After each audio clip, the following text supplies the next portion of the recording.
Buenas noches, profe. ¿Qué tal? ¿Cómo le va, González? ¿Cómo anda? Muy bien, Bien.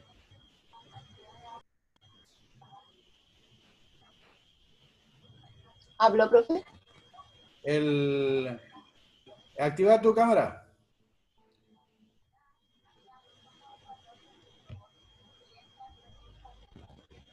Ay, Ahí estamos, perfecto. ¿Cómo te va? bueno. ¿Cómo andás?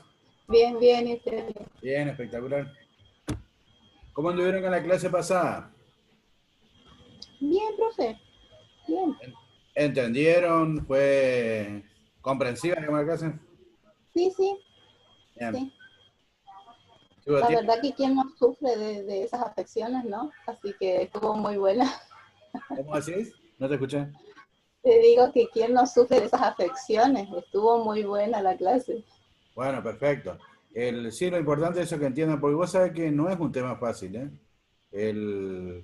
Los últimos temas que estuvimos dando son temas complicados, ¿viste?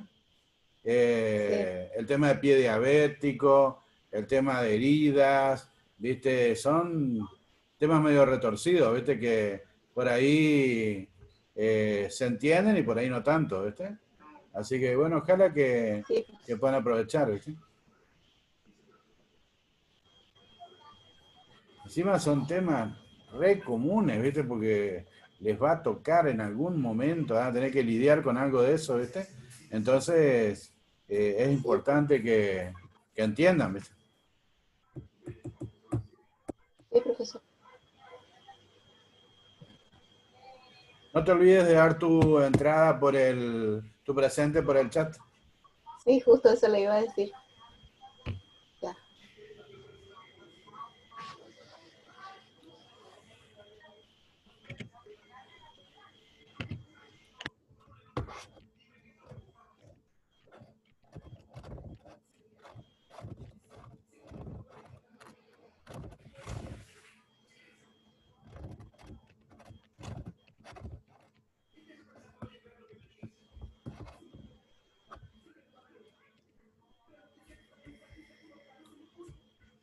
Ahí está, profe. Perfecto.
Bien, Manuelito.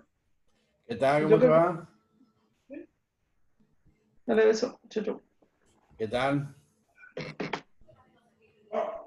Merce te está hablando y sos la única. ¿Cómo le va?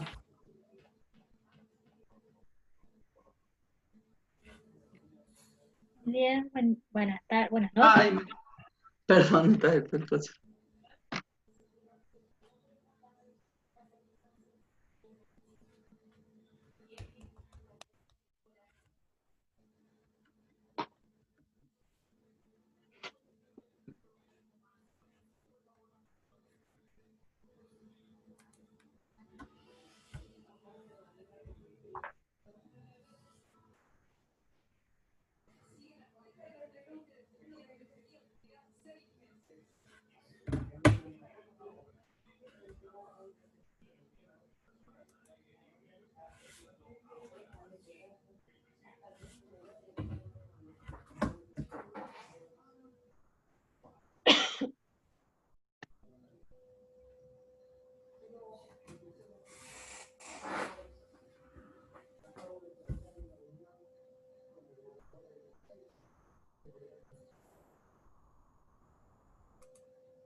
Hola, profe.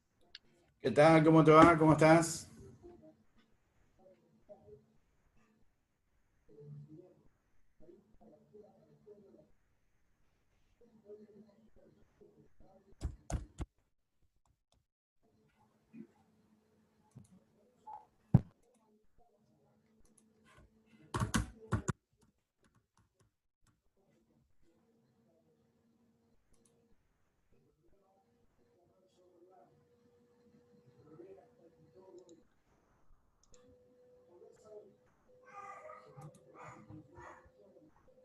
Buenas tardes, profe. ¿Qué tal? ¿Cómo te va? ¿Cómo estás? Bien, todo bien.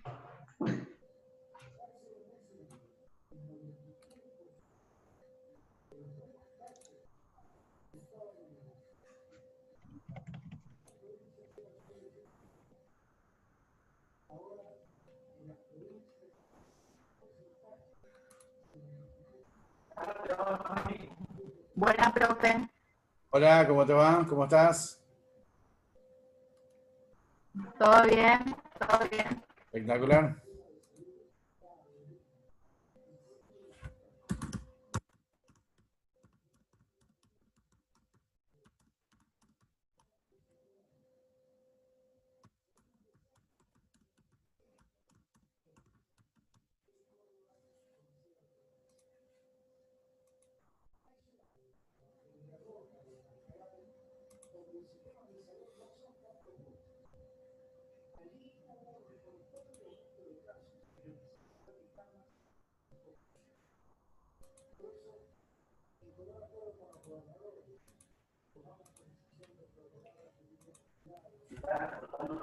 Bueno, no se olviden de dar el ingreso, el presente, por chat. Y empezamos.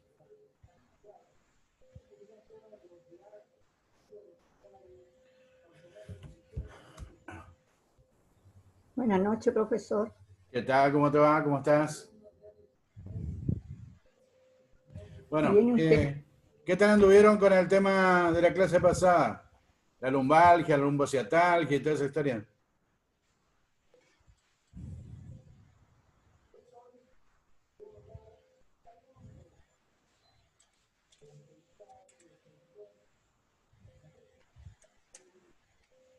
¿Entendieron? ¿No entendieron?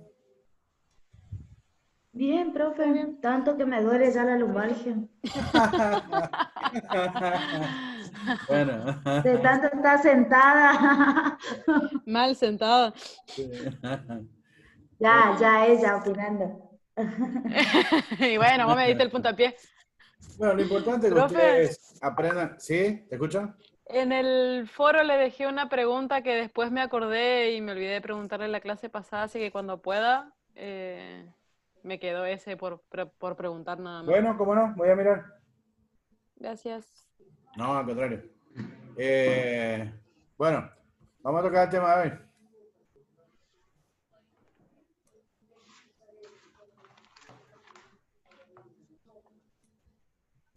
Hoy vamos a hablar de las deformidades raquídeas, ¿eh?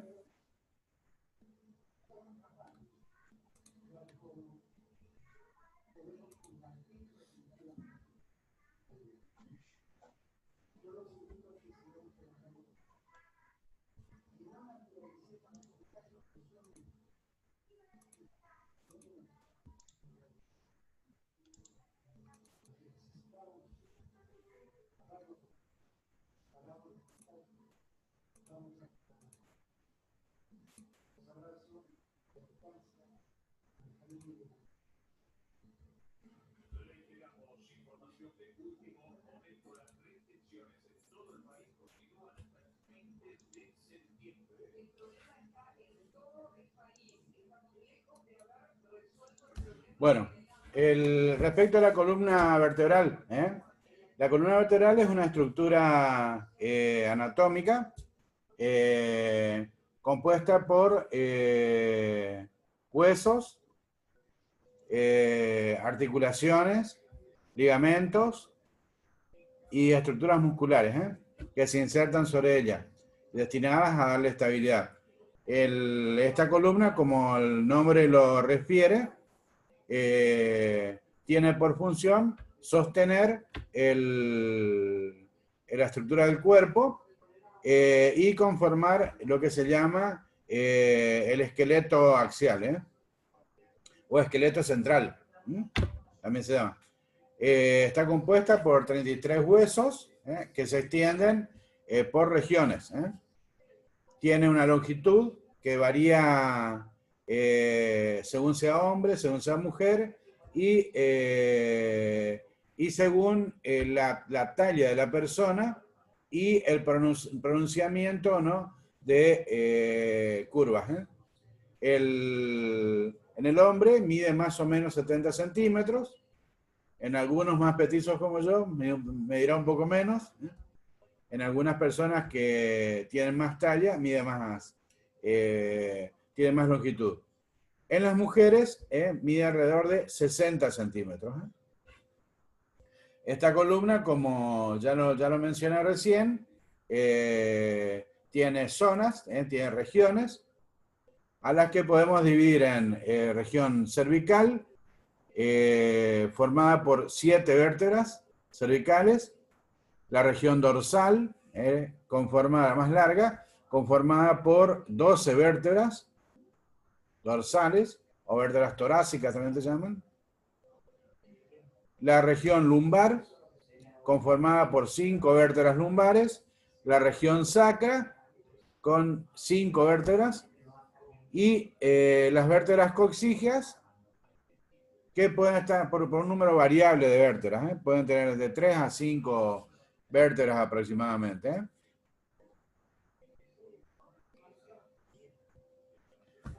Este raquis está compuesto por un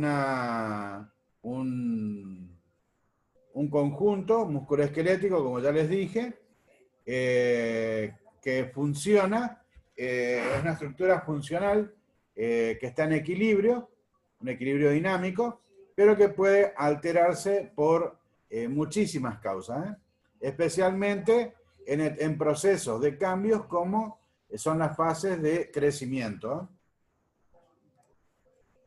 Es una estructura segmentada, compuesta por vértebras, y las desviaciones, tiene desviaciones, normalmente tiene desviaciones, las podemos ver en el plano sagital y en el plano coronal, es decir, viendo a la persona de frente o viendo a la persona desde costado.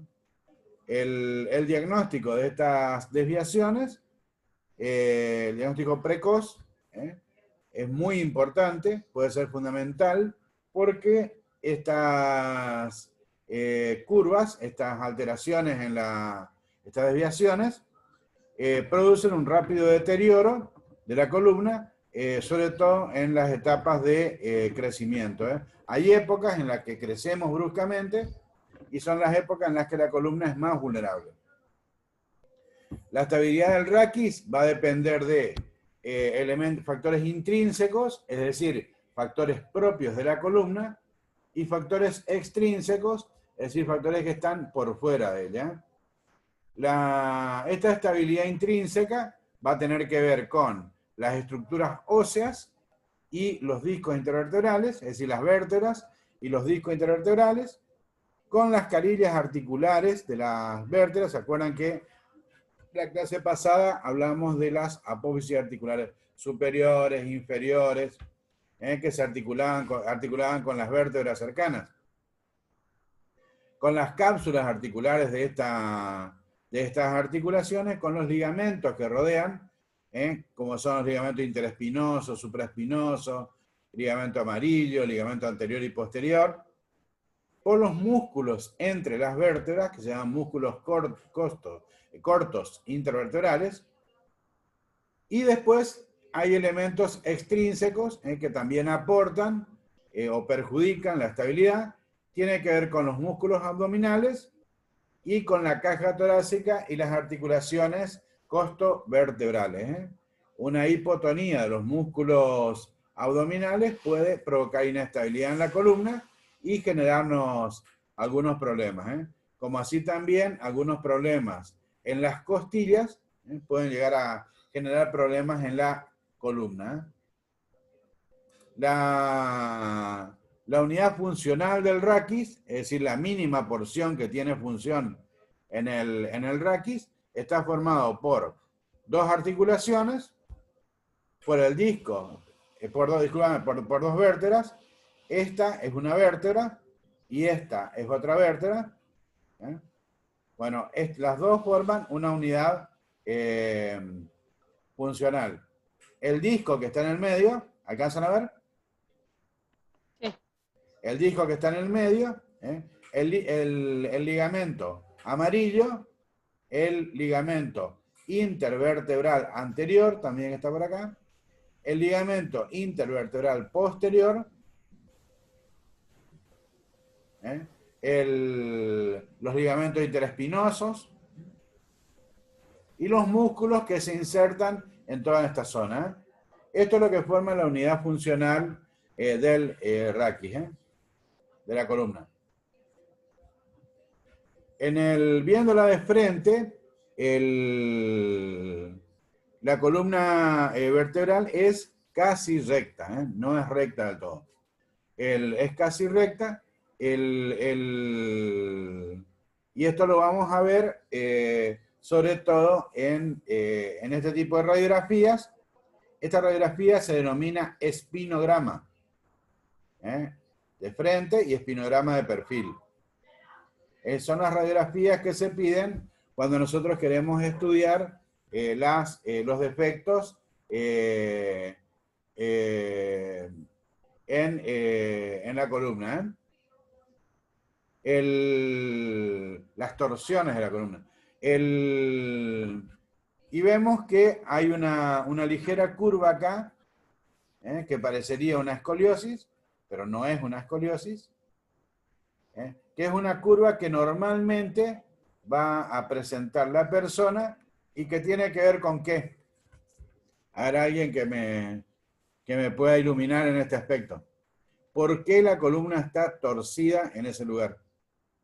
¿Por el Normalmente. corazón? ¿Cómo? ¿Puede ser por el corazón? Muy bien, espectacular. Bien, Genial la bien. respuesta. Es por el corazón, exactamente. Por la posición del corazón. Entonces la columna se tuerce en esa zona, como para formarle un lecho, una zona de apoyo al corazón. Y eso es normal. Cuando uno vemos así, decir, ah, tiene la columna torcida. No, no la tiene torcida. Eso es perfectamente normal. Bueno, en el plano, mirando de costado a la persona, en el plano sagital, acuérdense, el plano coronal es cuando yo veo a la persona de frente. El plano sagital es cuando la veo de costado. En el plano sagital existen entonces curvas que son fisiológicas, es decir, son normales. La columna normalmente tiene curvas. Y estas curvas están formadas por una lordosis cervical, una cifosis dorsal, una lordosis lumbar y una cifosis sacra. Esas son las curvaturas fisiológicas normales de la columna. Normalmente, por ejemplo, la cifosis dorsal tiene una angulación de 20 grados hasta 30 grados. Más de eso, ya podemos entrar a pensar en una patología.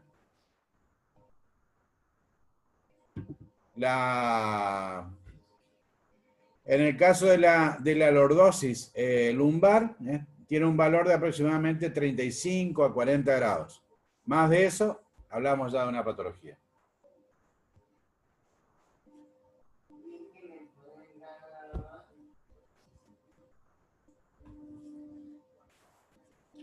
¿Está hasta ahí? Sí, profe. Sí, profe. Bien. Seguimos entonces. Bueno, en el caso del embrión, por ejemplo, el embrión no tiene curvas todavía, sino que su columna está adaptada a la posición en la que se encuentra. Como está flexionado, entonces va a tener una columna como la que vemos, a ver, bueno, sí, más o menos como la de recién nacido, así. Prácticamente sin las curvas fisiológicas, sino que adopta una posición en el seno materno y de acuerdo a eso da la posición de su espalda. Un segundito, por favor. No acorde.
Bien.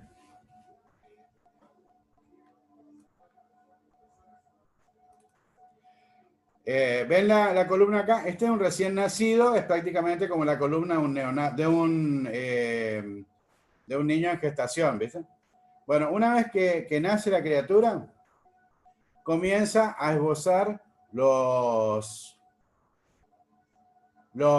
comienza a esbozar las curvaturas. En la medida en que el niño aprende a levantar la cabeza,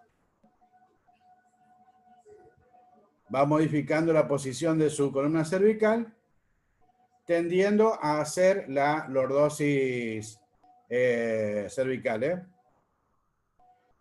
Cuando el niño se sienta, comienza con la curvatura dorsal y lumbar, que se pronuncian cuando el niño comienza a caminar.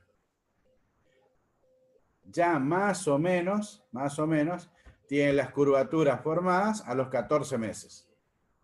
Es decir, al año y piquito.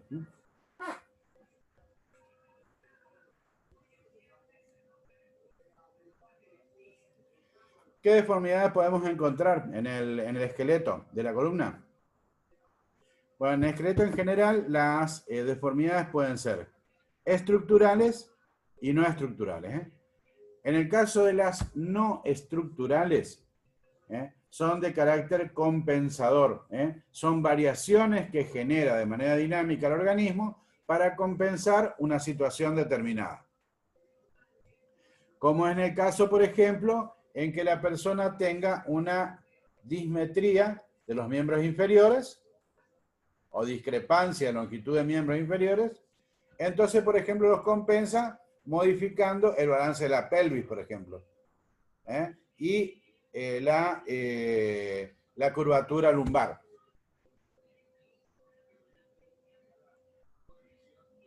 Supongamos que tenga, ¿cómo se llama? Contracturas, por ejemplo, antiálgicas. Esa persona tenga, por ejemplo, una una contractura que le provoque rigidez en la columna, en la cadera, por ejemplo, por un acortamiento del psoas, le va a provocar también alteraciones no estructurales. Deformidades no estructurales. En cambio, en las deformidades estructuradas o estructurales, ya participan diferentes elementos. Y son en estos casos donde vamos a encontrar las escoliosis idiopática, la congénita, la cifosis, la enfermedad de Scheuermann, por ejemplo.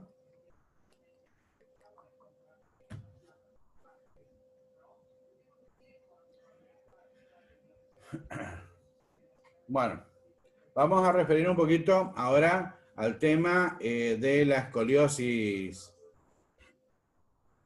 y después los otros temas. La escoliosis es una deformidad del raquis, pero no solamente como nosotros creemos en el plano como que se desvía de costado, ¿no es cierto? Es decir, nosotros vemos de frente a la persona y la persona tiene desviada la columna para el costado. Y si la miramos de perfil, no vamos a ver una deformidad. No es así. En el caso de la escoliosis hay deformidad en los tres planos del espacio. Si bien es preponderante, cuando uno la mira de frente, la deformidad de costado que tiene la persona, pero en realidad están alterados los tres planos del espacio. Hay una inclinación lateral, que nosotros vemos cuando lo miramos de frente, en el plano frontal, con una curva,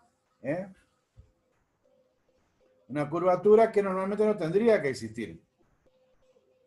Pero si nos ponemos a examinarlo, ahora vamos a ver cómo lo examinamos, tiene un componente rotacional de su columna, sobre su eje vertical. Y tiene una lordosis que la suele acompañar. Es decir, van a estar afectados los tres planos del espacio.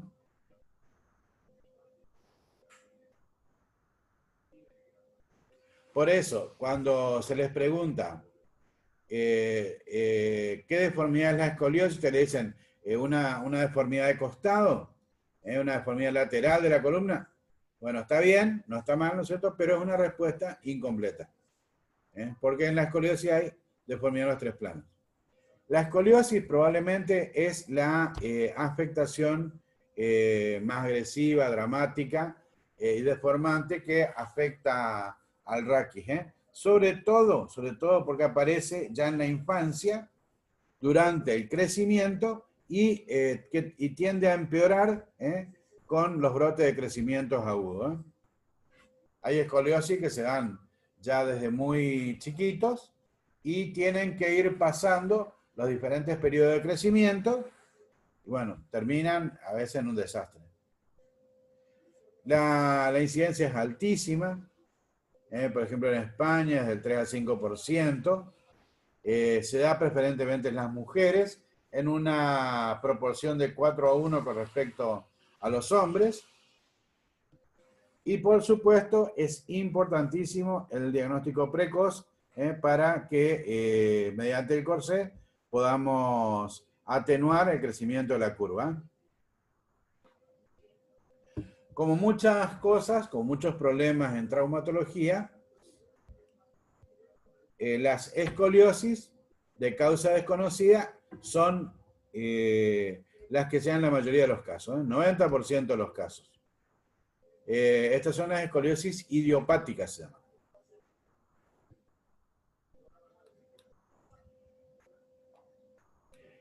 Y el resto, que son las escoliosis con alguna causa específica, por ejemplo, la provocada por la neurofibromatosis o la enfermedad de von Recklinghausen, o la escoliosis paralítica, o la escoliosis por tumores. Ahora vamos a ver la variedad, y que conforman más o menos un 8-9% de la cantidad. Bueno, todas ellas evolucionan de manera impredecible. Es decir, todo marcha bien, hasta que por ahí la persona tiene un brote agudo crecimiento y puede desmejorar rápidamente su cuadro, ¿eh? Y puede llegar a producir, si se dejan sin tratamiento, alteraciones cardiorrespiratorias y alteraciones en la médula, ¿eh? No se olviden que, vamos a buscar otra la imagen esta. Imagínense, en acá dentro de esta columna vertebral, está corriendo el cordón medular. Imagínense el cordón medular adentro. Van a ver que en la zona de concavidad de la escoliosis, a la médula no le pasa nada, ¿no es cierto? Puede ser que exista algún pinzamiento de algunos de los nervios que nacen acá. Pero en la parte convexa, acá, o acá, ¿qué ocurre con la médula? La médula está traccionada, está tironeada. ¿Entienden? De ahí las complicaciones medulares que pueden llegar a existir.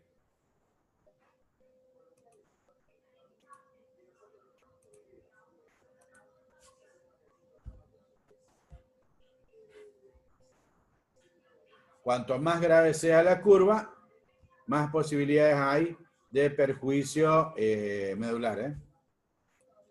Bueno, por eso es importante determinar si una escoliosis o una curva es estructural o no estructural. Porque eso va a permitir, de alguna manera, predecir el curso de esta escoliosis, saber si se va a agravar o no, y cuál es el posible agravamiento que podemos llegar a tener.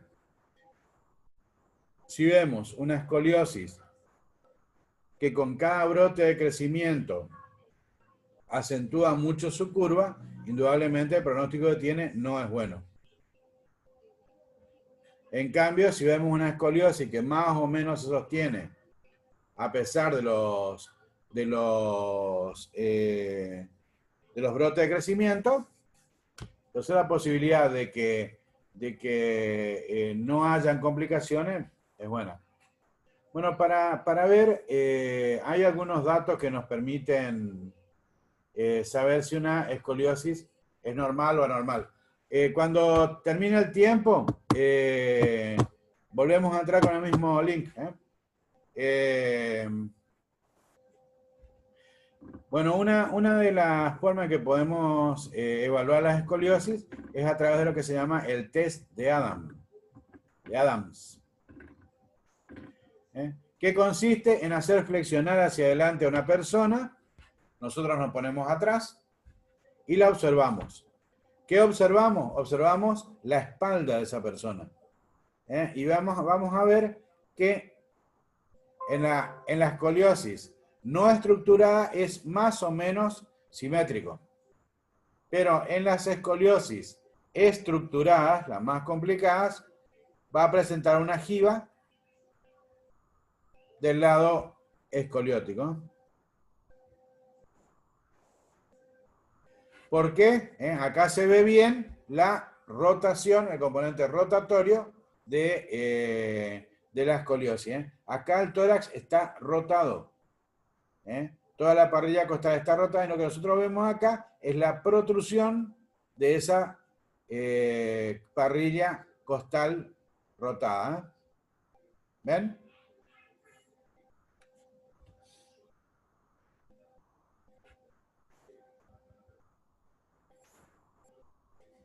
¿Entendieron? ¿El test? Sí, profe. Bien. Sí, profe. Bueno, ¿cómo clasificamos las escoliosis? Como ya dijimos, hay estructuradas y no estructuradas.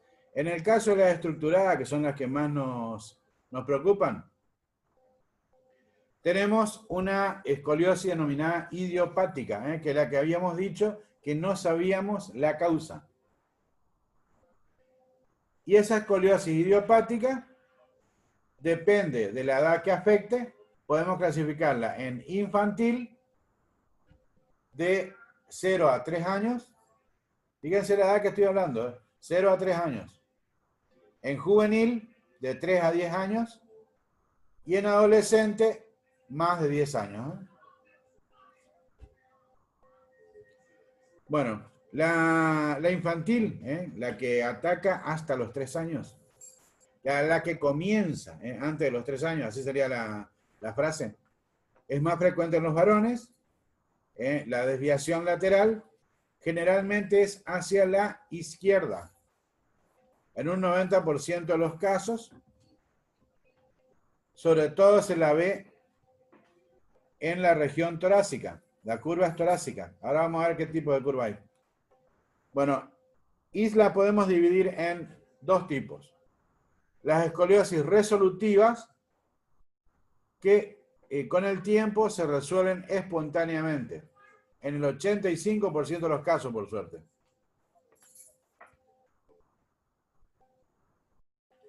Pero tenemos en el 15% restante las escoliosis progresivas, que tienen una evolución, una mala evolución, mientras dura el crecimiento. E inclusive pueden llegar a poner en peligro la vida de la persona, porque al torcerse la columna, empieza a ocupar el espacio que le corresponde a los pulmones, provocando problemas respiratorios, al esófago, provocando problemas digestivos en la deglución, e inclusive al corazón. ¿Me entienden? O sea, puede llevar a la muerte. Una escoliosis liberada a su evolución y que tenga estas características es muy peligrosa. La forma de evaluar esta escoliosis es a través de lo que llamamos el ángulo de meta. Es importantísimo hacerle una radiografía antes de los 3 años al chico.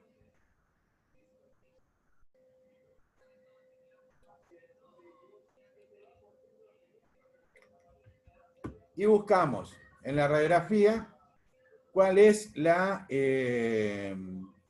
vértebra apical de la escoliosis, que es la que está más rotada y es la más deformada de todas. Ustedes buscan la más deformada, la más rotada, y esa es la vértebra apical.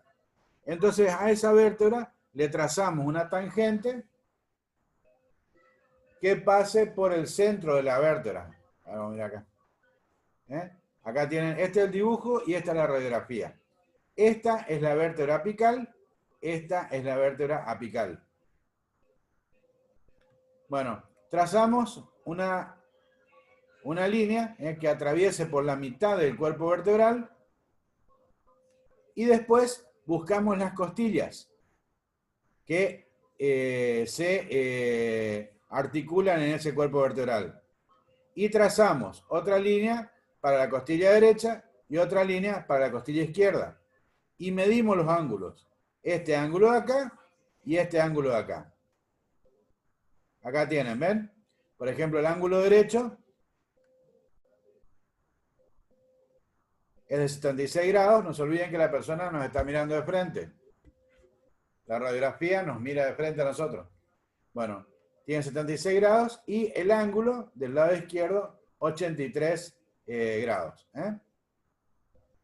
Bueno, si la diferencia entre los ángulos es menor a 20 grados, nos habla de que probablemente sea una escoliosis resolutiva, de buena evolución. Pero si la escoliosis, los ángulos me dan una diferencia mayor de 20 grados, cuidado porque es una escoliosis progresiva y la evolución va a tender a ser mala. Esto es para niños de hasta 3 años. Supongamos que nos toque ya un chico de más de 3 años, hasta los 10, en los que empieza a torcerse su espalda. Entonces, vamos a hablar de una escoliosis juvenil. Acá en este caso se da en igual proporción entre niños y niñas. Suele ser progresiva, las deformidades pueden llegar a ser muy importantes, Y también pueden presentar problemas respiratorios por eso que les dije, que la columna empieza a tomar el espacio, a ocupar el espacio de los pulmones. Por eso el tratamiento tiene que ser precoz. En el caso de que la escoliosis, nuestro paciente, digamos, viene por un problema y como se llaman los miembros inferiores, y nosotros detectemos que la raíz está en una escoliosis y este chico tiene más de 10 años, entonces estamos hablando de una escoliosis adolescente, que se da en un 90% del caso en las mujeres. La desviación está hacia la derecha y generalmente el foco de la escoliosis suele estar entre la sexta vértebra dorsal y la tercera vértebra lumbar.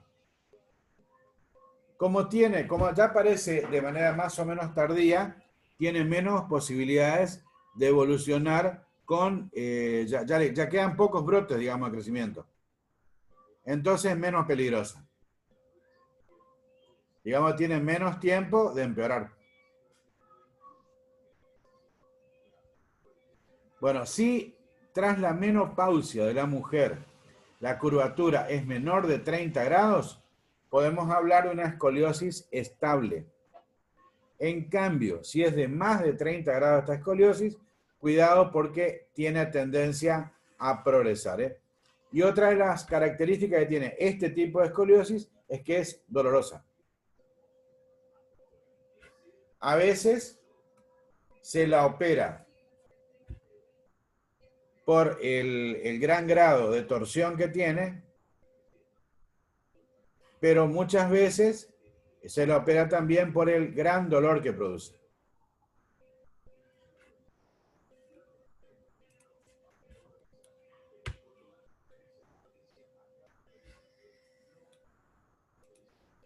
Bien, habíamos hablado de la escoliosis idiopática.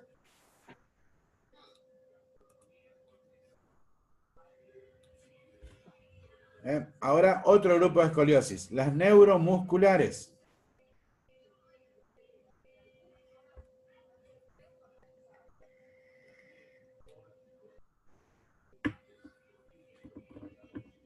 Acá tenemos dos tipos de escoliosis. Las neuropáticas